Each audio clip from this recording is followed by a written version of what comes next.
Ada pertanyaan.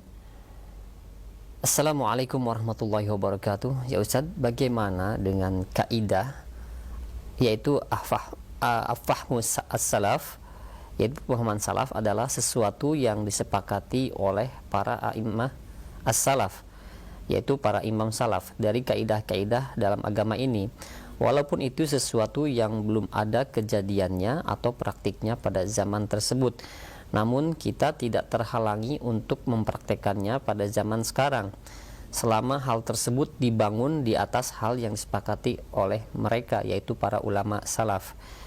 Yang jadi pertanyaan, bagaimana hubungannya dengan keadaan sekarang di saat wabah yang kita ketahui mengenai himbauan dan fatwa dari para ulama mengenai tata cara ibadah di saat terjadi wabah? Mohon penjelasannya, Ustaz.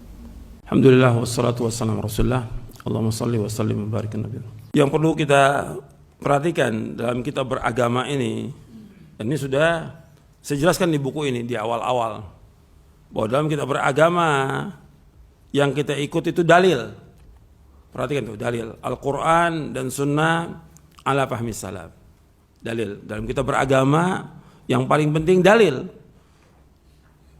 Yang kita ikut dalil, nggak boleh yang lain. Kalau disebut dalil, apa itu dalil? Quran dan Sunnah. Kemudian dipahami oleh para sahabat radhiyallahu majma'in. Jadi dalil dulu, dalilnya ada atau tidak. Bukan kesepakatan, dalil dulu ada atau tidak. Ketika dalil tidak ada, ya nggak bisa kita ikut. Kan Allah berfirman dalam surah Al-Isra di ayat 36, "Wala taqfu ma laysa laka bi'ilmun inna sam'a wal basar wal fuada kullu ulaika kana mas'ula." Jangan kamu ikut apa yang kamu tidak ketahui. Sungguhnya pendengaran, mata dan hati akan ditanya oleh Allah SWT. Jadi semua akan ditanya oleh Allah. Jadi kita nggak boleh ikut apa yang nggak ada dalilnya. Siapapun dia yang berkata, dia seorang ustadz, seorang dai, seorang syekh, seorang imam, yang kita ikut dalil. Dalilnya ada atau tidak?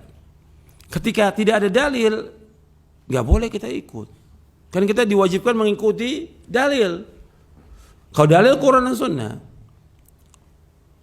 Jadi jangan kesepakatan sahabat atau tabi'in atau yang lain tidak boleh menyalahi Quran dan Sunnah. Itu perhatikan tuh. Sekarang tadi pertanyaannya berkaitan dengan pandemi ini. Pandemi tetap kita ikut dalil. Yang menyuruh kita sholat di masjid siapa? Yang suruh sholat di masjid siapa? Rasulullah SAW. Yang pertama kali Allah yang menyuruh. Innama ya'muru masajidallah man amana billah wal yawmil akhir wa aqama as-salata wa ata az-zakah wa lam yakhsha illa Allah fa asa ulaika yakunu minal muhtadin. Sesungguhnya yang meramaikan masjid Allah itu adalah orang yang beriman kepada Allah dan beriman kepada yaumul akhir, pada hari kiamat, menegakkan salat, mengeluarkan zakat, dan dia tidak takut kecuali kepada Allah. Maka mereka adalah orang-orang yang mendapatkan petunjuk. Dan Allah juga berfirman, wa aqimus salata wa atuz zakata warka'u marakin, dalam surah Al-Baqarah di ayat 43. Dirikanlah salat, keluarkan zakat, dan ruku bersama orang ruku. Artinya hendaknya kalian salat berjamaah. Yang menyuruh salat berjamaah Allah dalam Al-Quran. Kemudian Rasulullah juga memerintahkan demikian untuk salat berjamaah, sampai Rasulullah akan membakar rumah-rumah orang yang tidak salat berjamaah, akan dibakar. Ini hadis sahih Bukhari Muslim. Ketika Nabi akan membakar rumah orang yang tidak sholat berjamaah, menunjukkan sholat berjamaah itu sunnah atau wajib? Wajib. Kalau dikatakan kenapa Nabi tidak bakar? Kenapa Nabi nggak bakar? Karena ada yang tidak wajib di situ. Siapa yang nggak wajib sholat berjamaah? Wanita. Yang kedua, anak-anak nggak wajib. Maka Nabi tidak bakar. Tapi ancaman ini menunjukkan tentang wajibnya sholat berjamaah. Bahkan kata Abdullah bin Mas'ud radhiyallahu yang diriwayatkan oleh Imam Muslim, sampai ada di kalangan kami para sahabat itu ada yang dibopong untuk sholat berjamaah. Karena betul-betul syiar agama Islam yang besar, adzan dikumandangkan 5 kali dalam sehari itu untuk apa? Syiar agama Islam. Bahkan syiar ini membedakan antara negara Muslim dengan negara kafir. Adzan ini. Nanti saat adzan dikumandangkan hanya cukup untuk adzan. Orang nggak perlu datang ke masjid, Justru ini kaitan dengan iman tadi, pembahasan kita tentang iman. Justru dengan adzan itu dia berangkat ke masjid menunjukkan bahwa dia orang yang beriman. Sebab Allah mengkaitkan innama ya'muru masajidallah man amana billah wal yawmil akhir wa aqama as-salata wa ata az-zakah wa lam yakhsha illa Allah fa asa ulaika yakunu minal muhtadin. Sesungguhnya yang meramaikan masjid Allah itu adalah orang-orang beriman kepada Allah dan beriman kepada yaumul akhir, dari kiamat, menegakkan sholat, mengeluarkan zakat, dan dia tidak takut kecuali kepada Allah. Maka mereka adalah orang-orang yang mendapatkan petunjuk. Yang meramaikan masjid Allah, yang beriman kepada Allah. Ini kaitan dengan iman, syiar agama Islam. Dan antum perhatikan lagi, ketika orang berada di masjid, apakah orang itu menularkan penyakit? Tidak pernah ada. Dari sejak zaman dulu, wabah, sampai hari ini, nggak ada yang namanya di masjid orang menularkan penyakit, nggak ada. Masjid bersih. Orang dari masjid, dari rumah itu dia sudah apa? Sudah berwudu. Bahkan juga dari mereka ada yang mandi, bersih. Gitu. Jadi ini harus diperhatikan bahwa kemudian jangan kita ini kan ikut-ikutan. Gitu. Kan ada ustadz yang berfatwa, ada ulama. Antum ikutin dalil mengatakan untuk sholat berjamaah di masjid.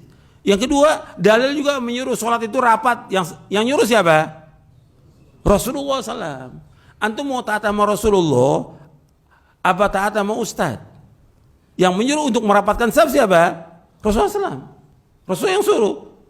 Untuk apa? Untuk merapatkan saf. Beliau yang suruh sawwu sufakum wa qaribu bainaha wa la tadaru furujatin lisyaitan.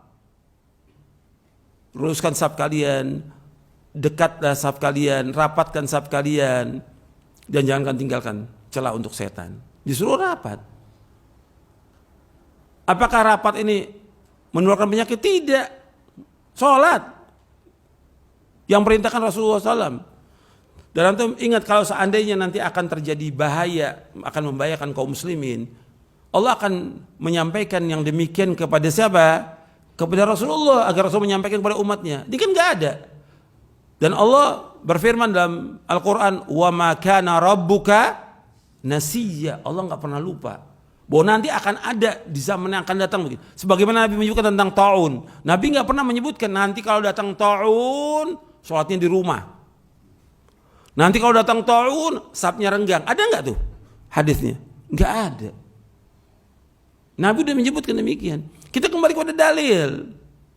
Selamat kita dalil. Gitu. Karena ada perkataan ulama segala macam. Perkataan ulama kalau bertentangan dengan dalil yang kita ikut apa? Kan kalau ada perselisihan kembalikan kepada dalil. Fa in tanaza'tum fi syai'in farudduhu ila Allah war Rasul in kuntum tu'minu billahi wal yawmil akhir dzalika khairun wa ahsanu ta'wila. Apabila kalian berselisih tentang perkara sesuatu dalam agama ini, kembalikan kepada Allah, pada Quran, kembalikan kepada Rasul, kepada dalil, kepada hadis, kepada sunnah. Jika kamu beriman kepada Allah dan hari akhir, yang demikian yang paling baik dan sebaik-baik akibatnya. Dalam surah An-Nisa ayat 59. Ini harus kita ikut dalil. Sekarang ini orang sudah menjauh dari dalil. Antum di luar jaga jarak segala macam, nggak ada masalah. Tapi kalau untuk sholat ini ibadah kepada Allah, sudah ada aturannya dalam syariat. Aturannya. Yang kita ikut dalil bukan kaidah, dalil.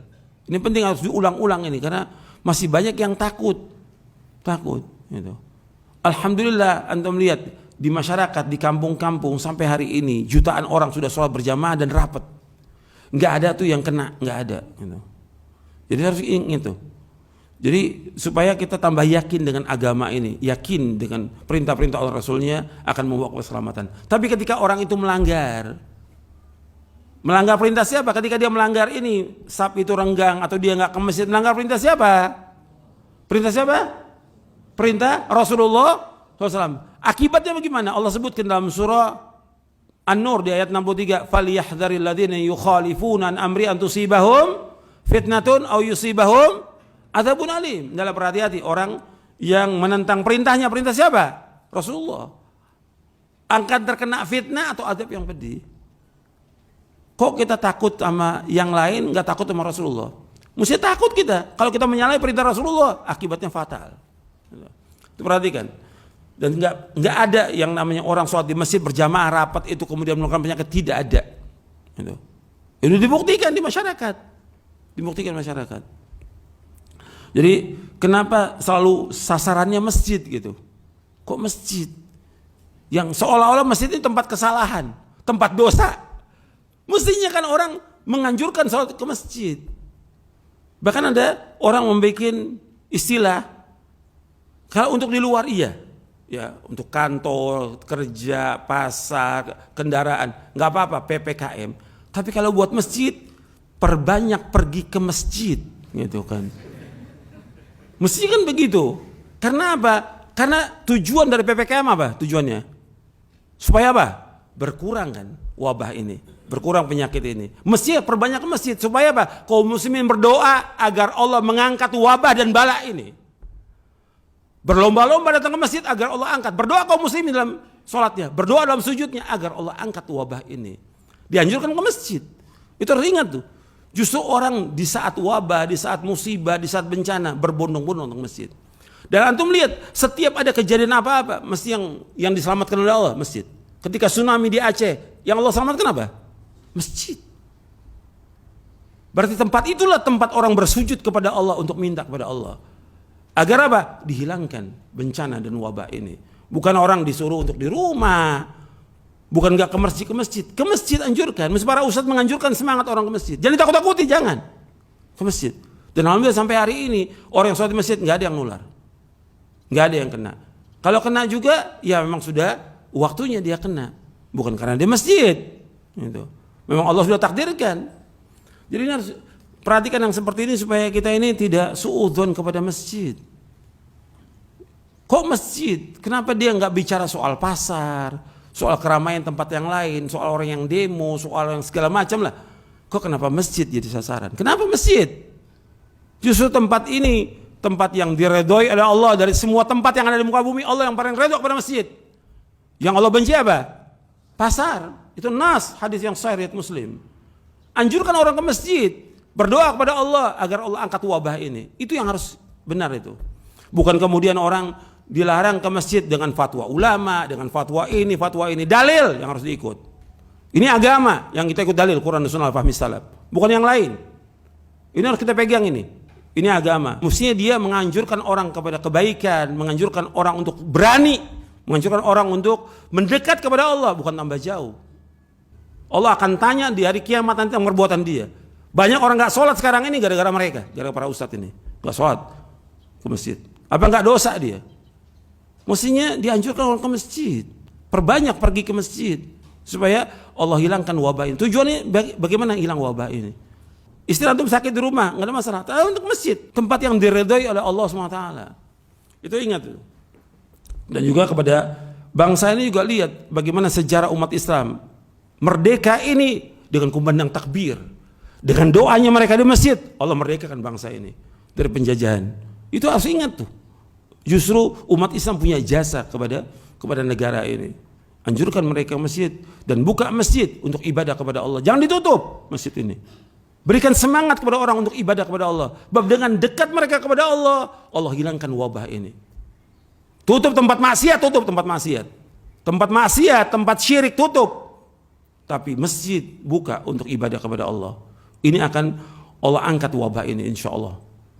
Jadi saya pikir itu yang harus diberikan semangat kepada kaum muslimin. Jangan tambah takut. Masjid ditutup, pasar nggak ditutup. Ini masjid ditutup, kantor tetap dibuka. Dan segala macam. Kok masjid, tempat ibadah umat Islam yang 5 waktu mereka bermunajat kepada Allah, kenapa ditutup? Jadi ini harus diperhatikan dan harus semua melaksanakan ini untuk apa? Untuk kebaikan diri, kebaikan keluarga, kebaikan masyarakat, kebaikan negara dan bangsa ini. Sebab Allah akan memberikan kemakmuran, keberkahan dengan orang yang bertakwa dan beriman. Dengan apa? Dengan melaksanakan ibadah kepada Allah Subhanahu wa taala. Mudah-mudahan bermanfaat. Kurang lebihnya saya mohon maaf. Wassalamualaikum Muhammadin sallallahu alaihi wasallam, subhanakallahumma bihamdik asyhadu an la ilaha illa anta astaghfiruka wa atubu ilaik. Assalamualaikum warahmatullahi wabarakatuh.